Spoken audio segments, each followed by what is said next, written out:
Those that are really looking to disrupt their market and make a difference, I think those are the people that realize they can't do it using the same tech stack as everybody else.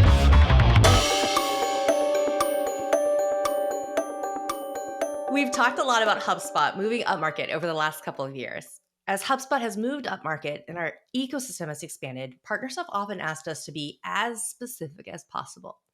First of all, upmarket is a direction for us, not a specific segment, and we think about it as scaling businesses that are reaching the capabilities and sophistication that are just in a different state. So today we're going to talk a lot about the challenges and trends we're seeing in upmarket. We'll talk about where we see our ecosystem fitting into that complex picture. We'll talk about where there's opportunity for our partners to build out the kinds of products and services that upmarket buyers are looking for. And here with us today are two pros and two perspectives that we're bringing together. The first is our partner perspective with Daryn Smith, Hubble Digital's CEO, a longtime HubSpot Elite Solutions partner, and Amy Chambness, HubSpot's Principal Product Marketing Manager for upmarket, and how we might tell our story. Amy and Daryn, welcome to the show. Amy, you and I have been working together for quite a long time. You have this job of how to think about upmarket. That roughly translates into an obsession with helping our partners and HubSpot win that market.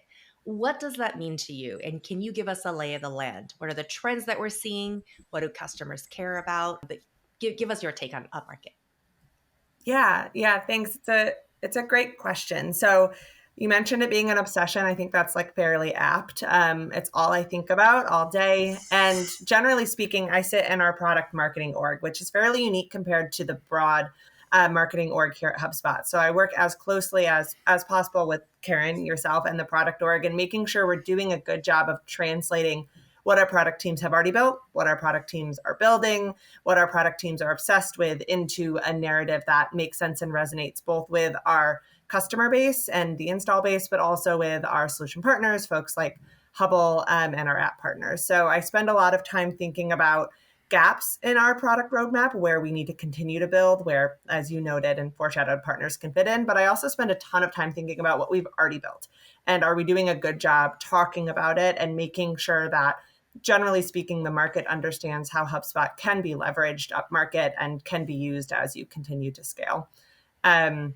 So yeah, I think there was a question in there about trends, which is something that we are paying a ton of attention to. I'm curious the group's take on that, and Daryn specifically, but one of the things that we've seen a ton in the product marketing org here at HubSpot is the needs of these upmarket customers has changed quite drastically, even in the last 3 or 4 years. There was the global pandemic that obviously put a ton of strain. There's microeconomic pressures putting strains on businesses, and where we typically would have maybe historically seen upmarket sophisticated businesses really looking for complex and sophisticated and powerful tools. That's still true, but we need to be able to implement those tools quickly and see results and impact quickly. And so we are definitely seeing a trend in our upmarket customers looking for not only power in their tools, but an ease of use and a drive to impact that we really obviously care a ton about here at HubSpot. So that was a very long-winded answer to a short question.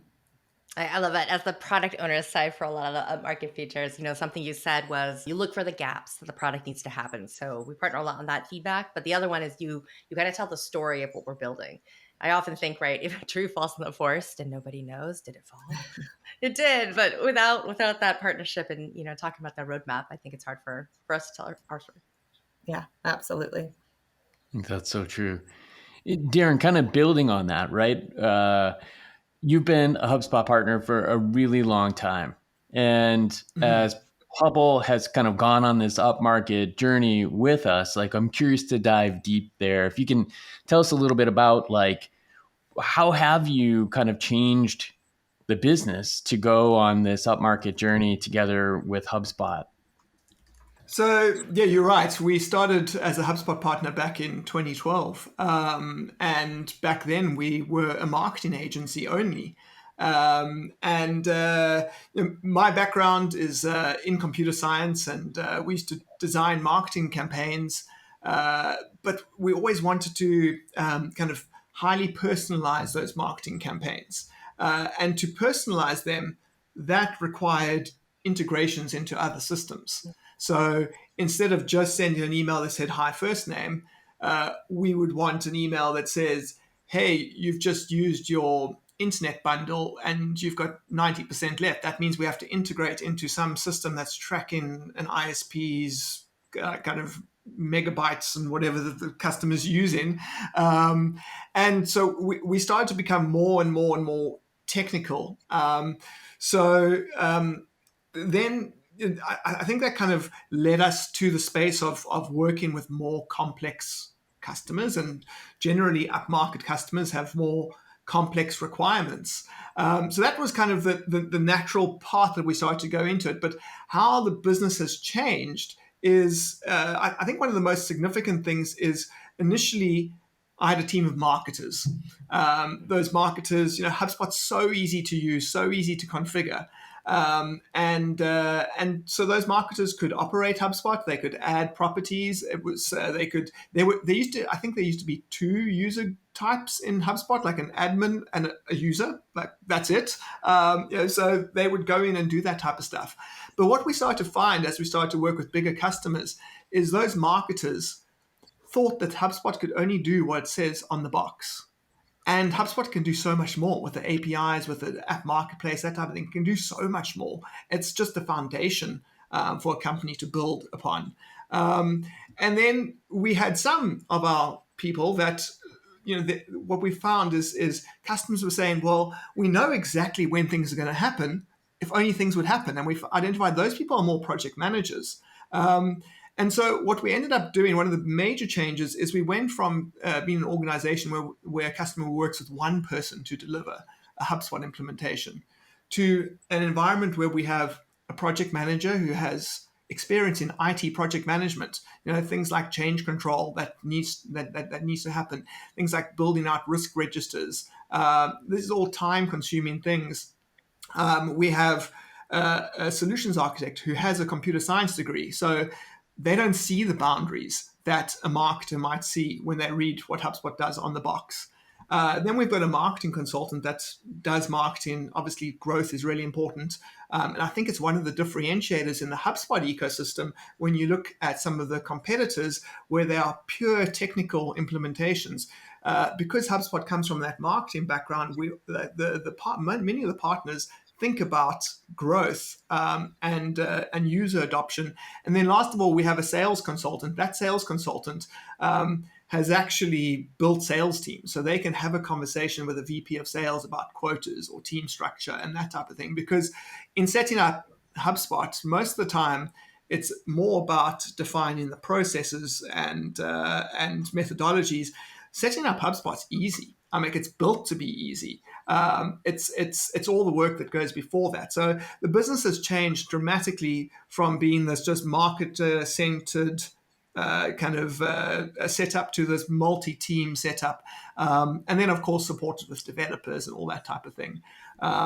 So, yeah, that's the key changes from back in 2012 to now.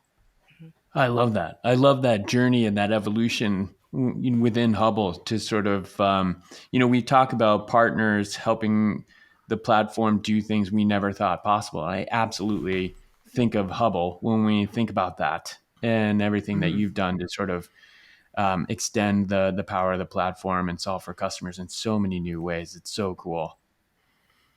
Daryn, I actually have a follow-up question. So, I talked a little bit about upmarket as a direction. When you think about your key customers or ICP, do you have a set? Like, what do you think of as upmarket as you guide your team? Where they count in every penny, and they're more focused on a kind of a delivered promise. Whereas what we found, and one of the commercial reasons why we started to work with upmarket, is that we get paid for the time that we think about the customer. We're working on the customer, and as a result, the team can come up with such a lot more interesting things than doing the bare minimum. I know, Amy, you think about that a lot, but that helps with size. You touched on a couple things of it starts having divisions. That might mean committees, head of divisions involved in that process. And understanding a partner, which is a little bit different than if you're just straight out of the gate, product market fit growth. So super interesting. Amy, if you have any thoughts, please add. How complicated are the needs of that organization? And can HubSpot find a way to rather than add complexity with tooling to that complicated situation, actually kind of ease that burden of complexity and provide a solution that's going to kind of cut through the noise. And so a lot of that really resonated. Yeah. Daryn, so one of the things that I was hoping we could touch on is a conversation that you and I had recently. We talked a little bit about, how important is customization in a CRM, and you kind of made the point that with HubSpot, it's easy to buy, easy to use, and it works. Right. Can you share a little bit more about your perspective there? You had a really compelling point of view. HubSpot's spoken about the Frankenstein CRM, and there's a lot of them out there.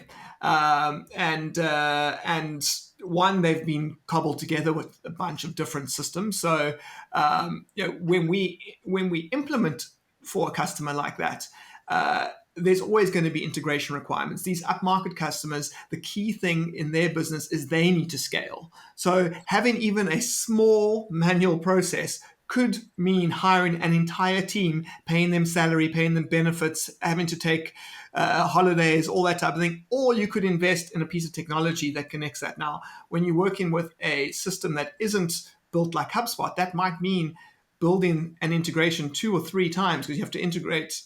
Even though the label says a certain brand, you have to integrate that multiple times. The other thing is obviously kind of user adoption. One of the key things with HubSpot is that the interfaces are the same. So user adoption is a whole lot easier. These are like, in my opinion, table stakes for many of these companies. Now, the way that companies can grow are in different ways. But if we look in the last couple of years, companies that have grown the most have actually grown through innovation, and not necessarily by doing better marketing or adding more sales reps, that type of thing. You see the companies that are disrupting the world are those that are doing something unique. And so when companies are looking at their tech stack, I think it's really important for them to actually look at, is the tech stack I'm going to implement, is it going to allow me to innovate fast? And in fast, does that also mean cost effectively, right? Because when you're coming up with a new idea, like let's take the cliched taxi idea, right? And you suddenly want to allow people to order taxis through an app. Are you going to go and spend millions on building this app, or does it make more sense to build an MVP, test to see how it goes, and then build upon that? But if building the MVP is so difficult and so costly, you're never going to build that MVP. So I think for companies nowadays, it's not necessarily just about implementing the initial CRM. It's about implementing a tech stack that allows you to grow upon. And I think that's something that HubSpot does really well. And we constantly trying to communicate that in the upmarket space, because I think that is a key differentiator, whether that's installing a marketplace app now, and then that's your MVP. And once you kind of see, okay, there's product market fit, let me go and build something custom. Or whether that's just building something within HubSpot and then building further upon it. I mean, like all the foundation is there. One thing that we've touched on, Amy and Daryn, is sort of the buyer in the upmarket space, and if we could just take a couple minutes to talk about that, right? Because with a platform like HubSpot, that does so much for so many, who do you talk to first? Like, as you're moving up market, I don't know if you have a perspective on that, or how do you think about that? Yeah, I'm really curious, Daryn, your thoughts here. As you were just talking, you were making my heart sing as a product marketer, because I think we're having a bit of a brain meld, which is always really lovely. And it sounds like you guys are thinking about this in a really similar way.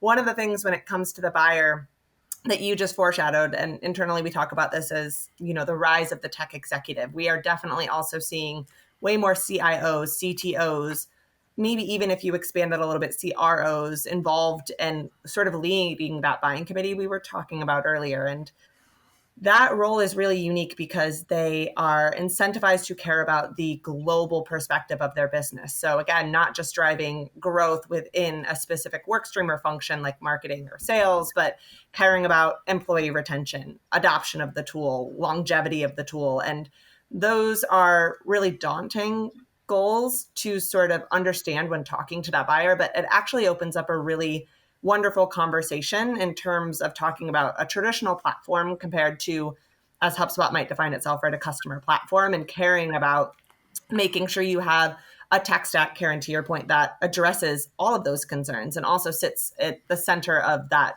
global perspective of the business. So in terms of the buyer, we definitely see a rise in that sort of like tech executive, or maybe if not, they're owning the buying decision, they're definitely leading that buying committee or involved there. Another theme or trend we've seen is definitely, and I also think Daryn hit this on the head when talking about innovation. Internally, we talk a ton about growth, right? HubSpot helping companies grow better. We know that as you move up market, growth becomes more complicated and it's a slower hill you're climbing. You're going to see results slower innately due to the size of your business. But we definitely see a rise in not only the tech executive, but the executive who is prioritizing growth. And that can be through innovation, right? By adopting tools that are going to transform the way your teams work and make sure adoption and time to value are like core metrics that you care about in driving that growth. But it could also be adopting tools that allow your teams to be innovative. So that's in the form of AI, which I think is the buzzy sort of form of work transformation we're hearing about lately. But that could be also just centralizing your tech stack or centralizing the view of your customer or allowing your teams, to Daryn's point, incredibly easy to use tools so that they actually use them. I think when we look at traditional platforms, they can be incredibly powerful. They can be incredibly customizable to the theme we were talking about. But what good is customization? What good is, a unified customer view if nobody's logging in? And we think about that a ton. So definitely, I think in terms of that buyer, we're seeing a hyper focus on growth and growth now, right? Not growth later. And a hyper focus on just making sure all elements of the business are incorporated. And I think that's why we're seeing tech executives involved a little bit more. But I'm curious, Daryn, your thoughts. It sounds like maybe we're seeing similar things. We're absolutely seeing similar things. I think completely support what you were saying about a buying committee. Yes, we are seeing that often this is led by a CIO, a CTO. Sometimes there's a chief digital officer, but it always includes the chief sales officer, or chief revenue officer, chief marketing officer, chief customer officer, all their VPs and so on. So you really need to satisfy multiple requirements across that. When it comes to kind of user adoption, I think it's highly valuable when you start getting actual end users involved in the assessment, because we've seen time and time again, we take a measure of what is the user adoption on the incumbent, because I suppose the other thing to call out with upmarket is you're always taking them off something else. You didn't end up being an upmarket company by having a spreadsheet.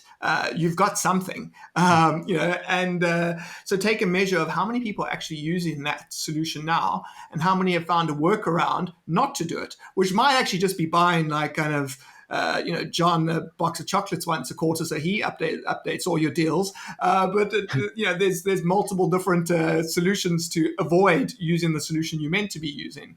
But I think the thing that I really want to call out that you mentioned now is the kind of the person that's mandated to innovate. I think those that are really looking to disrupt their market and make a difference, I think those are the people that realize they can't do it using the same tech stack as everybody else, right? So HubSpot is new to this upmarket space. And those innovators that are going, okay, well, I've seen my 3 competitors are all using the same kind of CRM and tech stack, right? I'm going to take a risk, potentially. Personally, I don't think it's a risk, but they may see, I'm going to take a risk. I'm going to go with HubSpot. That actually allows them to catapult forward rather than just stay at the status quo of their competitors. So I think that innovator personality trait is so clear in the customers we've worked with over the last 2 years. Yeah, it's really clear in a lot of our customers too. We like that a lot. Amy, you were saying easy to use. You were saying a lot of things that, and I think we talked a lot about like the different CRM systems put together.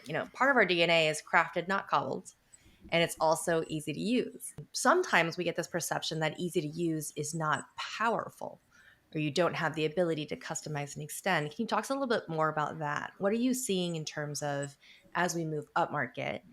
What are the actual limitations, or is that a myth? Yeah, I think with the upmarket space, we look at I suppose with a small customer, when we implement HubSpot, we generally bundle in one training session, and that is sufficient. And maybe there are 10 users that are getting trained. And even if you have a 20% attrition rate in your staff, that means 2 people will leave in that year. And the other 8 can teach those 2 people what they need to know. When we look at a larger business with, say, 1,000 users, and we've got several customers with 1,000 users, if they have a 10% attrition rate, that's 100 people that will leave and 100 people that need to be retrained. And then that doesn't factor in any growth into that sales team or that service team, right? So let's say it's 150 people kind of a year.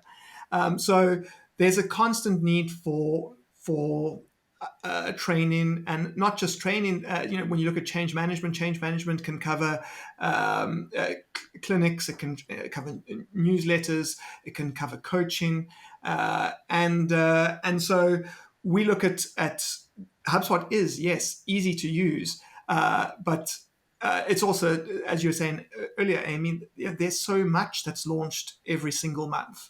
And so it's not only how we're using it now, but how we're going to use the new features. And it is high, like as much as companies can self-discover features in HubSpot, if some user starts using that feature and just starts with a bad naming convention, that can set up a completely unscalable environment. So in the larger organization, you need more control. And then, of course, the other thing is in a large organization, they've got kind of tried and tested revenue streams. Nobody's making massive change every month, every quarter, which is different to a small business where you're still trying to find product market fit. You might launch new products quickly, new features quickly, change a pricing model quickly. You need to adapt fast. Now, in the big business, there are little changes happening constantly, but from multiple business units, right? Multiple different teams. And what they are only interested in their space. So our job as a solutions partner is to consolidate. Hey, team A is asking for us for kind of a new contract template that they want to implement, and we're going to use PandaDoc to do that. And team APAC is busy saying, well, we need WeChat so we can chat to our customers. We don't use WhatsApp or text messages and so on. But by implementing WeChat, we need to make sure that the workflows that are currently using WhatsApp don't get broken, but they're not aware that the North American team is busy using WhatsApp. So, it's about consolidating all those requirements, and even if they are small requirements, that when you make a change, it doesn't negatively impact a tried and trusted revenue stream that the company's relying on. So, that concept of easy to use and simple, absolutely. That does not mean that you don't need change management in the upmarket space. Hear, hear. Thank goodness for Hubble. Hey, Amy, Daryn mentioned, app partners there. Can you speak to your vision and how HubSpot thinks about the role partners play, both app and solutions partners, in winning up market?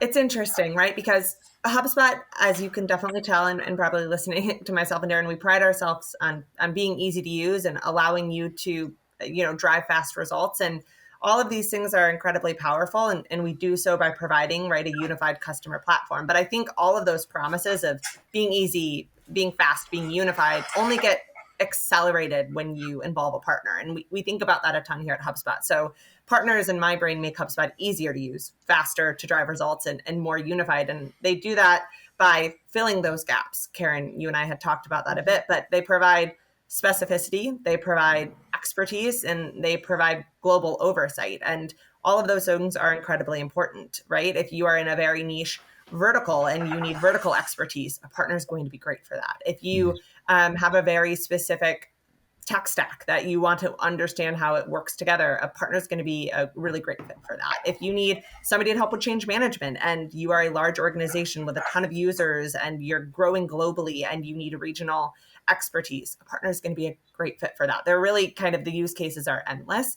In terms of the way we think about it in our own product marketing organization, is our partners are where we really see that growth promise delivered, right? So HubSpot is going to help you grow, definitely. But as you become more sophisticated and more complex, again, you need tooling that not only doesn't add to that burden, but you also need resources that don't add to that burden. And I think partners really sit at the center of HubSpot and provide that oversight, that change management, but also just a managing of what's new, what's coming, what's the plan, right? Like a year from now, what does that HubSpot portal look like? 2 years from now, what do we know HubSpot's building that we're going to want to incorporate into this process? What integrations, what part of the ecosystem is going to unlock different opportunities for you as a business? And again, we don't believe that buying committee, or from what I've seen, that buying committee just doesn't have the time to be thinking about all of those different pieces. So we're really passionate about getting our partners definitely involved everywhere, but specifically upmarket, again, just to continue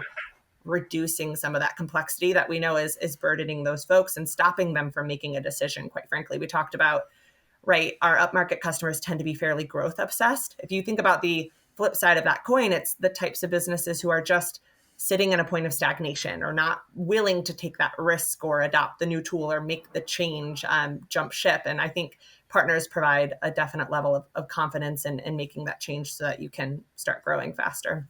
That's awesome. Cool. Daryn, you really took Hubble upmarket. How did you scale and bootstrap the team? And then if you were giving tips to, I guess, other partners trying to do the same, what would they be? A third. So if they are earning 15,000, add costs, which include insurance, includes laptops, includes management, all that type of thing, that takes it up to 30,000. And then if you that, because we're following that formula, and so yeah, it's been there's been absolutely you probably can't see, but the gray hairs in my beard are absolutely there from stressful times. It does take 7 years to be an overnight success. Those first 7 years were incredibly challenging, but we stuck to our strategy. And I suppose that's another important thing, is there are many times where I've thought, all right, like when it comes to upmarket customers, when we forecast in that is a deal that is normally a couple $100,000. And if we win that deal, we need to be ready to start working within 2 weeks after signing the paper. That means we need to have enough people on our books ready to start. And occasionally you lose a deal. You lose a deal to someone that is looking to grow their business, but they then choose a CRM system that's not going to allow them to do that. We'll just leave it at that. But they make that decision, which we all know is a bad decision. And suddenly, we've got extra resource available. And I think to myself, well, should we go and target small businesses? Because at least I'll have a volume of small businesses and not this kind of these lumpy projects as we've moved up market.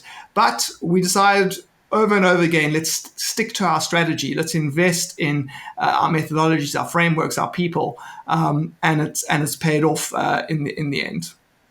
Just a huge thank you, as usual, Daryn. Your insights, just amazing. And Amy, thank you for joining on short notice and, talking through our perspective. This was awesome. Cool. Yeah. No, thank you, guys. It's really good to chat. And Amy, I think we need to set up some one-on-one time, in my opinion. I was going to say that was my only closing. I wasn't going to belabor everybody with this, but Daryn, maybe I know I have your email deep in my threads from back in my CS days. I'll shoot something over. Partners, we're nearing the end of our first season of Good Morning Ecosystem. Equally hard to believe, but we'll be back next Tuesday for a final episode that pulls everything together and to hear what topics you'd like us to dig into in season 2. Until then, grow better.